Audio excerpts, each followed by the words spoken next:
Michael Kugelman explained the American position. America very clear today. They believe that the allegations made by Canada are grave, that India needs to cooperate with the probe. Is America sending out a message that we stand with Canada, and more importantly, that the conspiracy that we see taking place in our own country against alleged Khalistani sympathizers is linked to what is the case being brought up by Canada? Are US and Canada working in tandem on this? Yeah, they absolutely are working in tandem. The U.S. and Canada have been sharing intelligence ever since these allegations first got out there. And as was noted before, that's exactly what you would expect. The U.S. and Canada, they're not only Five Eyes allies, they're treaty allies. They work very closely and share intelligence on everything, particularly when it comes to things like this, which are clearly very serious. So yeah, the U.S. position has been very consistent from the start, that it said that it takes these allegations that Canada's brought out there very seriously, and it's called on India to cooperate. And yet we heard just recently Washington essentially indicate that it agrees with Canada that India is not cooperating in But Michael, what does cooperation mean? If I may press you, what does cooperation mean? When the US says India must cooperate, what is India to do? If a sovereign nation like Canada is going public with these allegations, how is India then going to cooperate? What is the cooperation if all of this is going to play out in the public domain on a very sensitive issue? Right, that's a fair point. I mean, I think that the meaning here is that the U.S. is hoping that India will take seriously the allegations that Canada has put before India, and one could expect that privately Canada may well have shared evidence with India to back up its allegations. We don't know, but the core issue here, as you know, is that India has been cooperating with the U.S. vis-a-vis its own allegations. But that's because I would argue that the U.S. has gone about this very differently than Canada has. Right, the U.S. has said very little. It has not put its allegations against India vis-a-vis its alleged involvement in an attempted assassination of Mr. Panoon last year. It has not put those allegations in the public, but what it has put out there in the public, it's backed up with evidence. There was an indictment that was unsealed last year. But of course, in the Canada case, there's been a lot of allegations put out there in the public, but not much evidence provided for that.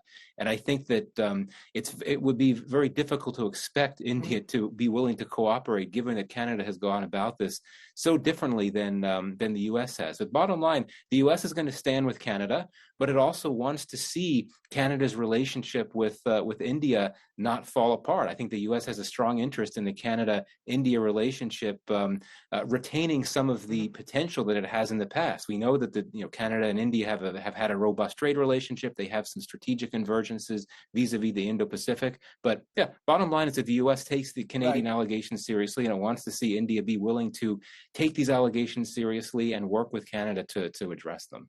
But as you said, the US is responding very differently to the way Trudeau is. US showing the maturity of not playing this out as a public spat. Canada seemingly doing that. And we're getting news even as we speak. Justin Trudeau is deposing at the moment in Canada in front of the Foreign Interference Inquiry. And there he says, I brought this up with Modi at the end of the G20 and I shared that we knew India was involved. However, he's admitting that the nature of the information was more intel rather than hard information. Clearly at the moment, Trudeau is making it very clear that he had actually raised these issues with the Indian government much earlier, as early as the G20 last year.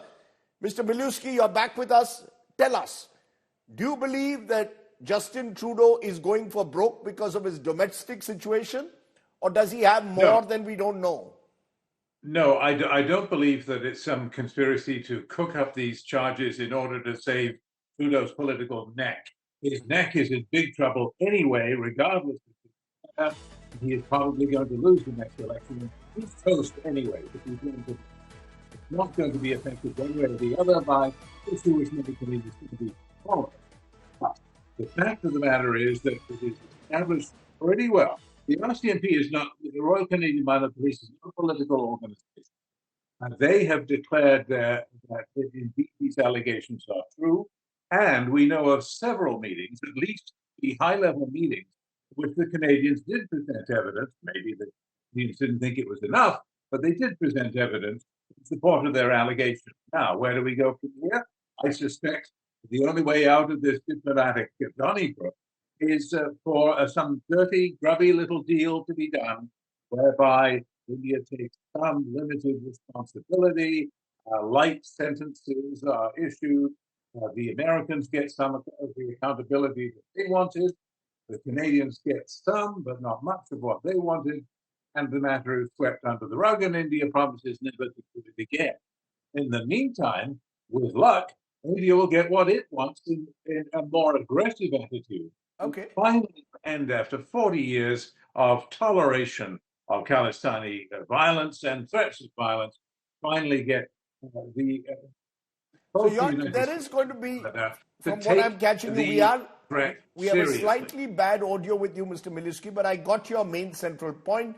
You're suggesting there will have to be possibly some kind of a backroom deal now struck where both sides get some element of what they want. India wants Canada to be seen to be actively acting against those who are seen as anti-India elements operating out of Canadian soil, and Canada wants to see some visible action of some responsibility taken.